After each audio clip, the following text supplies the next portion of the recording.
What's up, Mario Addicts? Mariax here. So you've probably already seen the most recent Nintendo Direct, and in my opinion, in case you want to know what my opinion is on it, it was alright. It wasn't anything really that special in my opinion. Most of the stuff that was shown I was kind of either meh about or really didn't care too much about. I mean, I will say definitely that Splatoon 2 definitely looks way more interesting and fun than the first one, and ARMS looks interesting to a degree as well. Heck, I'm actually more interested in that game than Splatoon 2 to a degree, but I'm still not really extremely hyped for those games.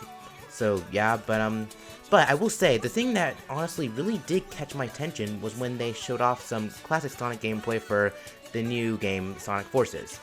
Oh, and they also showed off Sonic Mania as well, but hey, let's face it, we pretty much already know a good amount about that game, so I'm not gonna really talk about that.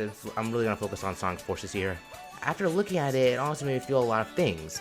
I felt like three emotions at once. I felt paranoid, confused, and a little annoyed.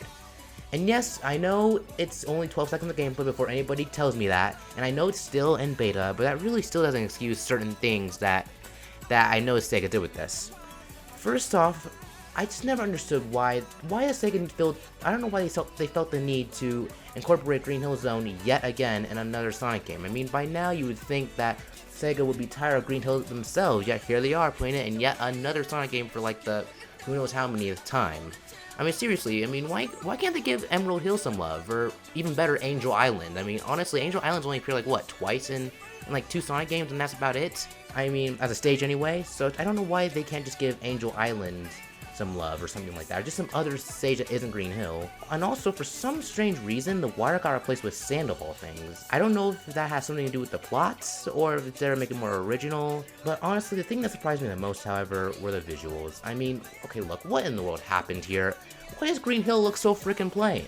I mean, especially considering the fact that this is supposed to be the Hedgehog 2, it's supposed to be the improvement engine, the higher quality, that 4K. I mean, I know it's not I don't know if it's 4K or not, but it's supposed to be like, I'm using an analogy here, it's supposed to be like 4K compared to 1080. It's supposed to be like this way better engine, yet the Green Hill and Generations looked so much prettier. And again, while I am aware that this is a beta, the beta Green Hill Zone for Sonic Generations still looked better too. I mean, so it's just kind of concerning, and if you know me long enough, you should know I'm not usually the type to gripe about graphics, but considering that the engine they're using is supposed to be an upgrade of the previous one, I just really can't help but ask this. I mean, it just really confuses me. It also doesn't really help that modern Sonic's gameplay looks nerfed and butchered to a degree as well.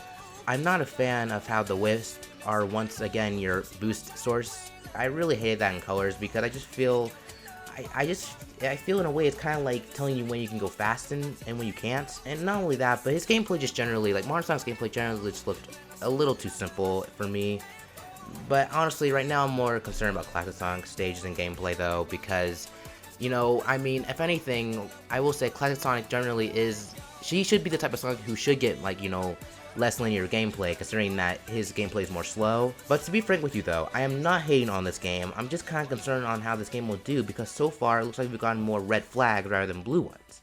All I can hope is that within these next few months, when more info on the game is released, that'll go more in depth about this. Because right now, while I'm still hyped for this game, like, I'm still also paranoid too. It's like I'm kind of having mixed reactions here.